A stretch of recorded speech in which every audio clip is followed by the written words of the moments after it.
Hey, what's up, guys? Welcome back to the channel. I am Brother Minister Cepeda. If you're new to the channel, hit the like button, hit the subscribe. If you're already a member, thanks for tuning in. Thanks for continuing to support the channel. And I'm going to graciously and humbly ask that you hit the like button as well. Leave a comment. You guys know I start with the ministry and my contact information, which my contact information is phone number 317-652-3309. You can phone or text me there, but please be professional or I'll simply block your number. My email address is realdalmunoz@gmail.com. I put this information out there because sometimes people have private questions, private topics. Sometimes they want to recruit me to come to their city, their neighborhood, or what have you, and that's my contact information for doing so. The ministry, guys, is a holistic ministry designed to nourish you from your center to your circumference. So it's designed to nourish the whole you and not just some parts of you. We want to nourish your mind, your body, and your spirit. Okay? And I'm going to do this. My Heavenly Father is going to do that through me. By way of services that include philosophical consultations, ISSA certified fitness training, clean heart spiritual teachings and practices, and youth and young adult mentoring and counseling. For the physical fitness arm of the ministry, please visit my website at mountfitnessmbs.com, Mount Fitness, M as in mind, B as in body, S as in spirit.com, and that's for the physical fitness arm of the ministry. So we're going to keep it moving. I'm going to do a follow-up video to a video that I just posted. It's called Soulless Human Beings. If you haven't seen part one, you definitely want to check it out. It'll bring you up to speed. And I'm going to go about, in this video, giving some real specific steps, although in a more in-depth video, or if you like, you can contact me via one of those outlets that I just mentioned, and I could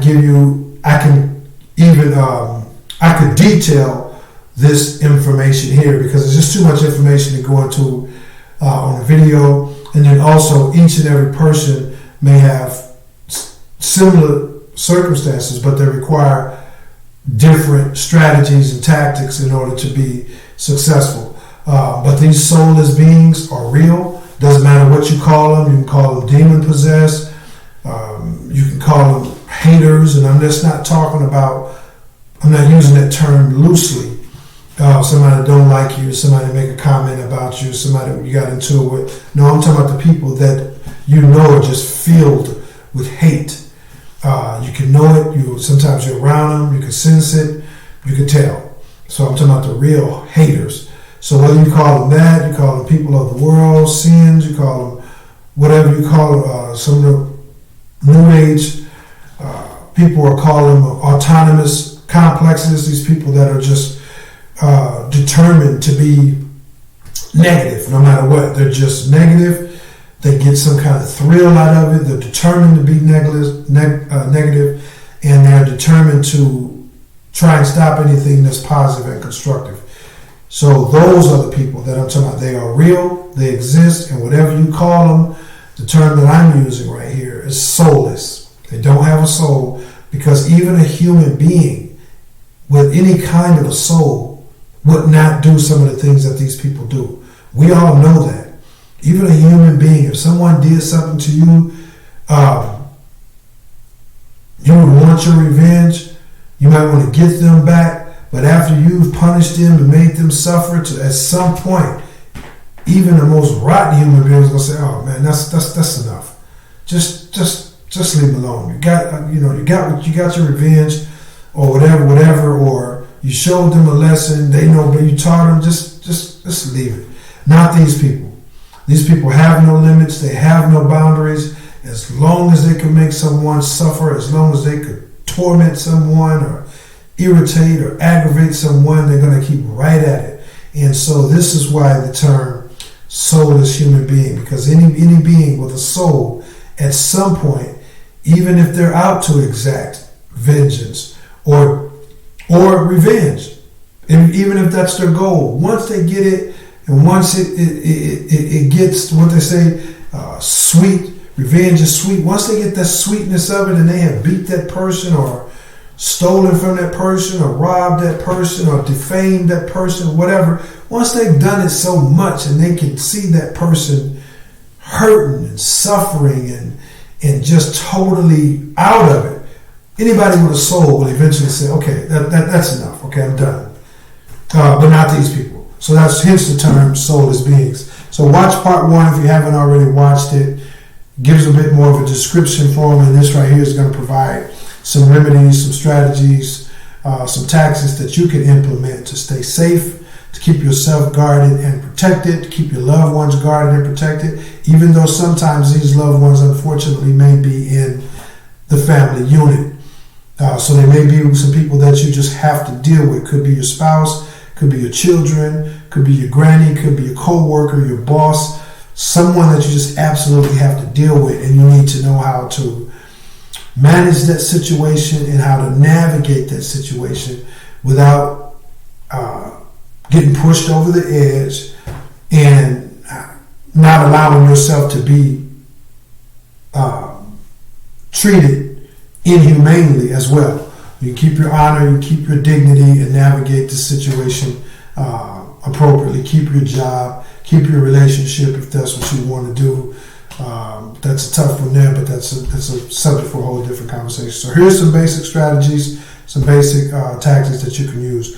The first thing you have to do is you have to be able to recognize these people. That's the absolute first thing that you have to do. Because again, if you can't recognize them, then it doesn't do you any good to watch out for the left hook when I throw it, straight across. If that's all you know how to do, well, the next time I'm going to loop it. I'm going to loop it over. The next time I'm going to throw it under a little bit, not an uppercut, but I'm going to bring it from underneath a little bit and then come with the hook. So if you just don't know how to recognize these people, then you're in a world of trouble. Okay? So that's the first thing you got to do, is learn how to recognize these people. You got to learn how to recognize them and see and discern. This is what the discernment is for. Some of these people are very good. Some of them are very crafty at masquerading as someone that they're not, as imitating being some kind of person that they're not. But for those of us who are really, really in this game to be good human beings, to grow in beauty and strength and knowledge and power and wisdom and compassion and love and joy and gratefulness, all these things, these people, all of us that are trying to really, really grow in all these types of areas, then we have a gift of discernment that even though these people can masquerade and hide for some point, that discernment will be made known to you that, okay, you're dealing with someone who does not have your best interests at heart. They're simply out to latch on to you and your energy and drain you from all of your energy. And as long as they feel like you have energy, you still have hope, you still have love, you still have optimism, you still have these things, then they will stay with you. They will stay with you. But the moment they feel like you got no love, like you've given up, you've fallen apart, you got no hope, you have no courage, you have no conviction, your joy, you have no joy. They feel like they've drained you of all those things, and they'll walk out the door. So you got to know how to recognize this. So if you're in that relationship and you know that that's a snake and you know that it could strike at any time, then you need to know how to protect yourself. So you can recognize these people. Sometimes there's just a look in their eyes that lets you know, wow, that was looking at that person in the eye, in the eyes, it just didn't feel right. So I'm going to fast forward through these because the last couple of videos I made were upwards of an hour, 40, 50 minutes, and I'm trying to keep them down to 20 or 30. And that's why I put the information out as well. So if you got something that you feel like you need to contact me for, you can do so along those lines of communication that I just mentioned. Sometimes there's a look in the eye. Sometimes there's just a feel. Sometimes it's just a feel. You've walked into a room and everything passed the eye test. You know, there was security over there. There was an exit over there. People were relaxed and chilling over there. There's a welcome mat laid out over there. Everything was in order. Everything looked fine. Everything passed the eye test. But it didn't pass the feel test. You walked into that room and you're like, something just don't feel right. When you know that, that's the discernment. And like I said, these people can masquerade in disguise for quite some time. And they've gotten good at it because they need this energy to survive. So they've gotten good, very, very masterfully so, at cloaking and daggering and hiding and masquerading. But you will eventually get that because you have a gift inside of you. That gift of discernment, the discernment is there, and you get it by watching videos like this, through your own studies, through your own life experiences, and through the Holy Spirit that's dwelling in you yourself. You have that gift. So when you start to get that gift about those persons or about those people, you have to trust it. You have to trust it. That's your number one line of defense, is being able to recognize these people. And when you get that feeling, you have to trust it. It's just like walking into that room where everything passed the eye test, but it don't feel right. You got to trust that feeling. Are you just going to stay there in that room? Or if you do stay in that room, it's because you made sure you got your Glock, it's cocked. You can call some people and told them where you at. Maybe they waiting on you out front to storm the place. If you ain't out in a few minutes, you have some kind of security measure lined up. You're just not going to just stay there. Okay? So one or the other, but either way, you have to recognize these people. And when that feeling comes, you need to make the appropriate move, because again, that room being all lined up and looking perfect is how these people present themselves. They're going to smile with you. They're going to help you get a better job. They're going to say all the right things, positive things, help you out if you're in a jam. It's all going to it's going to pass the eye test.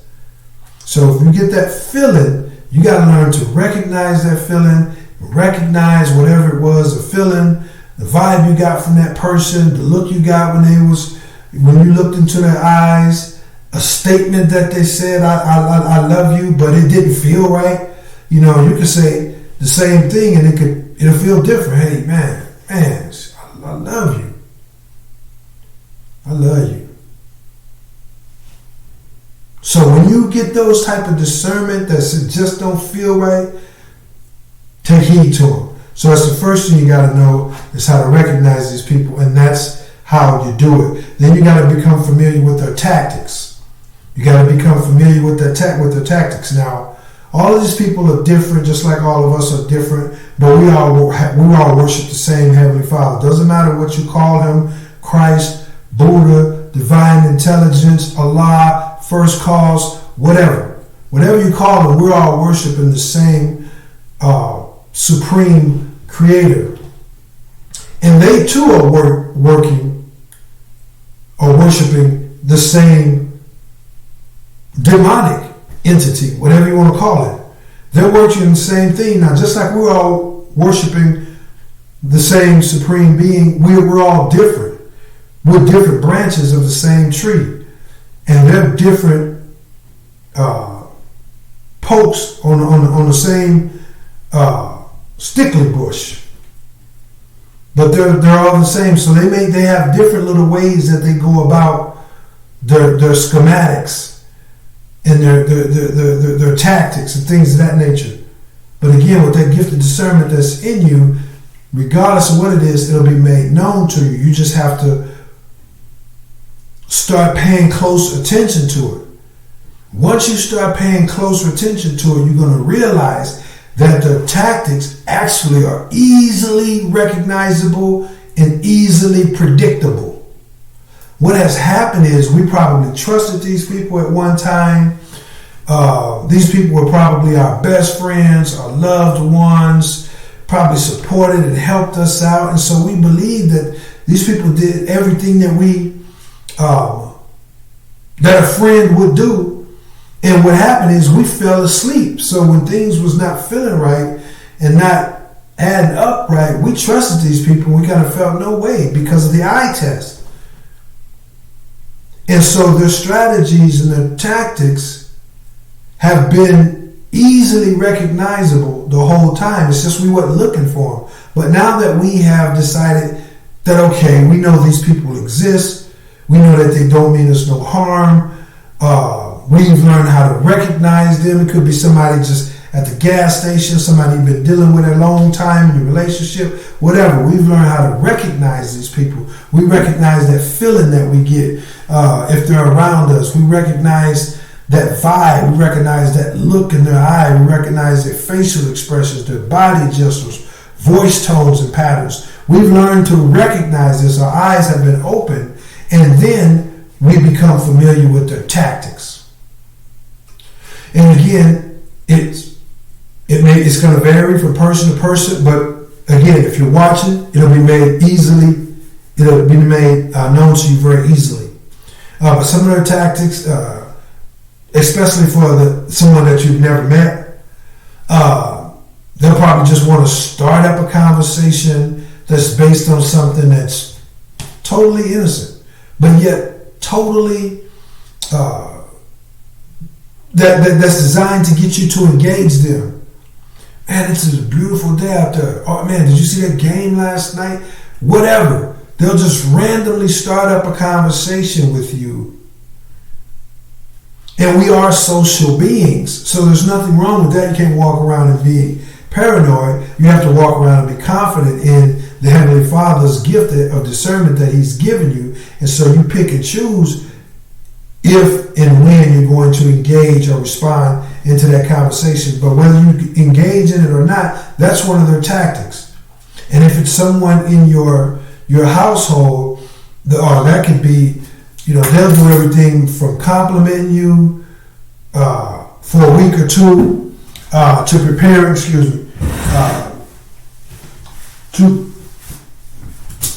sorry about that, guys. I apologize for that. They could do anything from love bombing you for several weeks at a time, and then all of a sudden cut you off. They could play with your finances, come home from work and just have some long, drawn out drama story for you to basically just dump all their emotional baggage that they endured at work. They want to come home and dump it on you by way of some long, dragged out story that has no beginning, no ending, and no meaning anywhere. These are the tactics that they use. They may come in and just all of a sudden decide that what you said didn't make no sense. They'll take shots at you. Particularly if you're going through one of those phases where you're not giving them the attention that they feel like they deserve. Well, no, you don't deserve any attention because you're a negative person. You have nothing positive to say. We have nothing in common. And so, no, you don't deserve my attention. And if whether or not these people can change, I'll do that in a whole different video. But the long and the short of it is, I believe some of them can change. I don't believe very many of them can, and I don't believe very many of them want to either. But that's for another video. So you begin to recognize their tactics. Like, okay, it's been 3 days of love bombing. Okay, yeah, we're gonna try to make this work. Yeah, I love you. And then you know on that 4th or 5th day or whatever, you just sitting back waiting like, yep, I knew it. Or Okay, we haven't been talking or communicating that much lately, so I know here comes the accusations, here comes the sly comments, here comes the ridicule. You just know when it's coming. It's predictable. It's very predictable.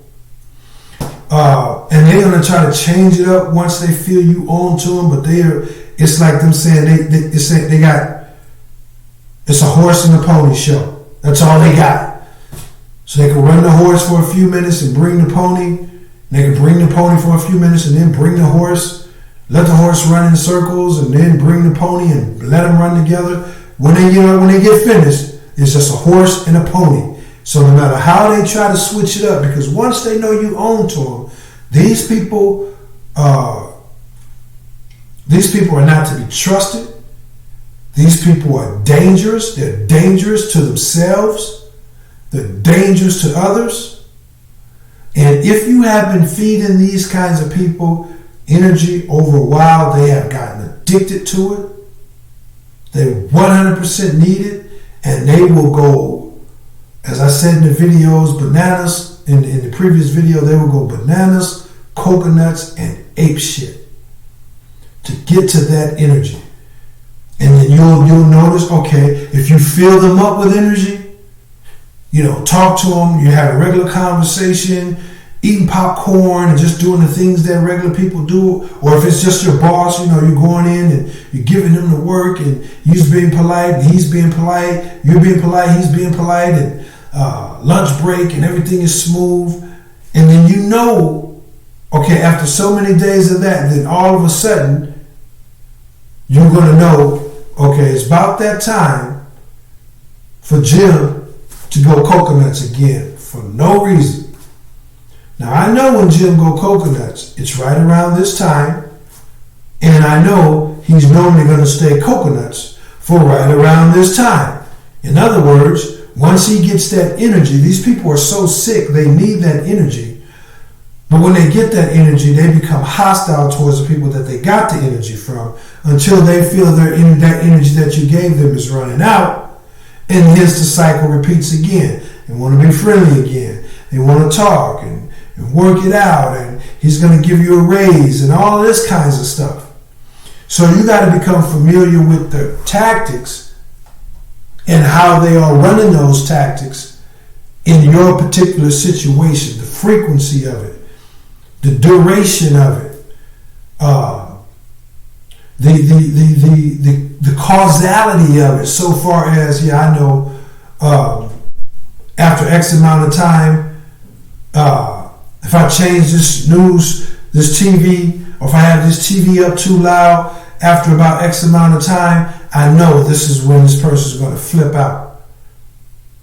If I have been on a good term with this person and I'm doing my work, after X amount of time, I've been doing my work the same way, but after X amount of time, when boss feels as though he's full on energy, once you paid attention to it, it's a week, it's 2 days, it's 2 weeks, whatever, you automatically know, okay, this is that time that when, even though I've been doing my work the exact same way for 2 weeks, this is the time where Jim feels as though he's full on energy. Now he's going to come over here and all of a sudden start complaining about my work, telling me I got to work on overtime, I got to come in early, and all of this, because this is how it works. This is how it works. These people are evil. They do not have a soul, people. And like I said, can some of them change? I think they can. Is most of them, but I don't think very many of them can. And I don't think very many of them are even interested in changing. Okay? So once you become familiar with their tactics, so we talk about recognizing them, how to identify them, and then we started talking about their tactics. They'll start slamming stuff around, blasting the TV, doing silly stuff in the night to try to interrupt your sleep, moving your desk at the job, putting extra clutter on your desk so when you go to work and before you can get started, you got to spend 20 minutes moving stuff around and getting stuff out and off of your desk. And you say, okay, Well, now that's going to last for X amount of days, and then the love bomb phase is going to repeat. These people are so predictable; they're pathetic in their predictability. It's just that we were playing the role of being pathetic once upon a time because we wasn't paying attention to it. The old saying is, "You get me, you get me once, shame on you. You get me twice, shame on me." No, I don't think that's entirely accurate. It's accurate to a certain extent. But there's another saying that says, if you get me once, shame on you. If you get me twice, shame on you.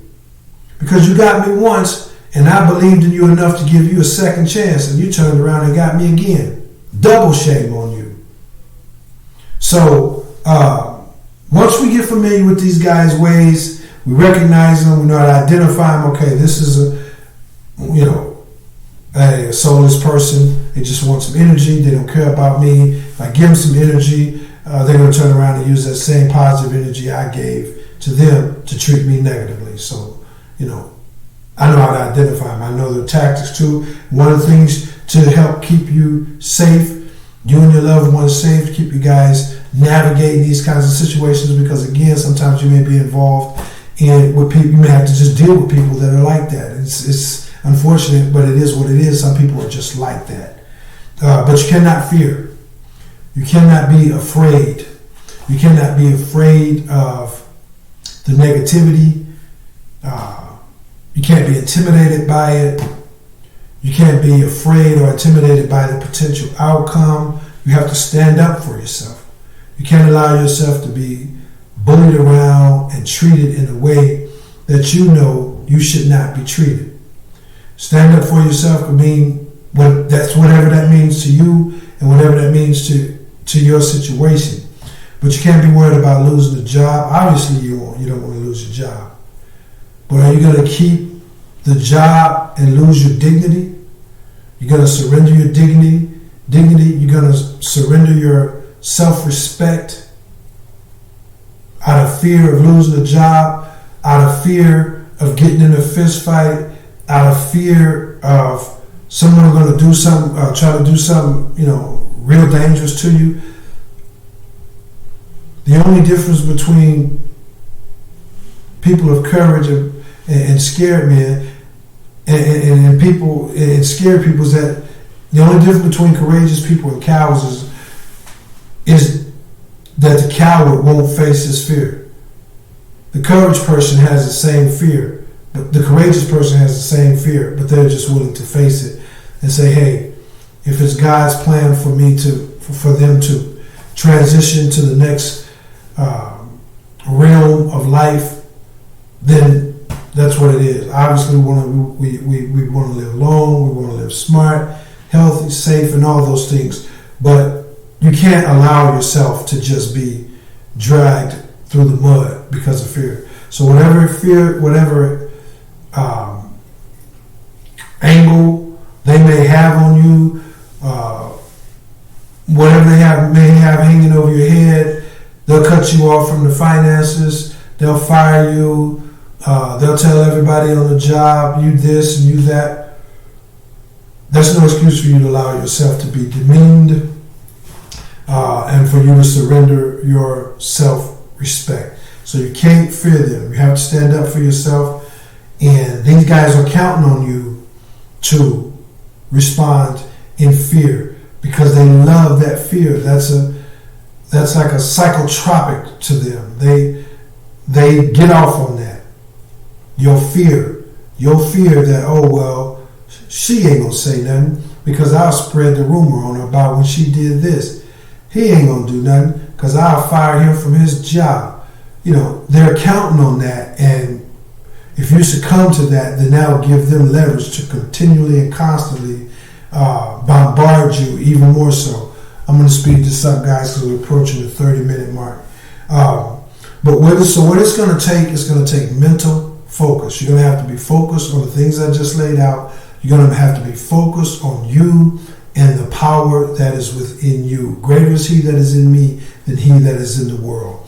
So you have to focus on that. So that's going to take some mental focus. You're going to have to be sitting right there in the storm, sitting right there in the fire, and learn to build and work up and work on your mental focus, your mental strength, your mental stamina, because these people, sometimes they can bombard you 10, 15, 20, 30, all in a row, back to back to back, and you can sense their negativity trying to just attach to you or to infiltrate your mind. And you just have to stay focused on you and He who is in you. You have to be extremely powerful in order for all these people to feel this way about you. Even if you're in just a relationship where it's just one person that's willing to go through all of that just to try to demean you, just to try to irritate you and aggravate you, you must be something special. Because why would this person be willing to spend all of that time, even if it's one people, let alone a group of people? Why are they willing to designate so much time in making you feel bad? Because you have something that they don't have. They can't buy it. They can't work out long enough in the gym to get it. They can't get it out of a book. They can't get it out of a super pill. No, nothing. They don't have it unless they're willing to do what you do, which is put in the hard work, take the bumps and the bruises, continue to grow, continue to stay faithful, continue to move forward on your evolution as becoming a better person. Unless they're willing to go to that grind that you're willing to go through, then they can't have it, and they know it, and they have to try and steal it from you or have you give it up so that they can claim it. Okay? So you have to have emotional discipline as well. You have to have mental focus. You have to have emotional discipline, emotional control. You can't fly off and go off the handle. They're wanting that. They've already told people that you are loose cannon. They already told people that you slow. They already told people that you scary. They've told people that. And if you lose it at one moment, which we all have, but you got to pick yourself up. If you do fall, you got to keep picking yourself up over and over again. They've told people that you're these things. And if you lose your emotional control and become so down, so beaten down, then they'll, you just, before you know it, your whole aura, your body language starts saying you're beaten down. Your spiritual aura says you're beaten down, and you're not as attuned to the world around you as you should be and that you could be. And they use that to say, see, I told you she was slow. I told you she was this. So you have to have that emotional discipline to say, hey, I'm good. My feelings, my emotions, the things I have laid out for me, my day, I'm good. I'm good. So you're not going to dump. I'm not here to be your emotional punching bag or your emotional dumping grounds. So you can dump all you want, but it's not going to stick with me. It'll be like they say, water's off a duck's back. And when you do that, that makes them even more pissed off, because people become very upset when they can't make you upset. So you have to be emotional discipline. This takes some time. This takes time. It's not easy work, but it gets easier the more you work at it. This is another reason why I put my information up there. Contact me, and I'll give you some instructions, some directions, some guidance, some prayer, a consultation on what would benefit you personally in your particular situation. You're also going to have that you're going to need that spiritual conviction. The spiritual conviction that says, hey man, there is something, like I just said, there's something in me that has to be so strong, so beautiful, so alluring, so captivating. And I believe that. I'm not giving that up. I'm not falling for the lie that because you guys, or again, if it's just one person in your house or just one person on a job, I'm not going to buy the lie because you're trying to convince me that there's something wrong with me when I know I'm good. I love people. I love myself. I love life. I love being alive. I treat everybody fairly. I'm a good person. So this is where that spiritual aptitude and your spiritual accoutrements are needed, because you can't just be mentally focused and you can't just have emotional control. You need that spiritual. You need to be spiritually centered in order to bring all these different things together. So you have to have that spiritual conviction that, hey, I know that I know that I know. And I don't care what it looks like. You're not going to convince me. I'm happy. I'm a strong person. I'm a good person.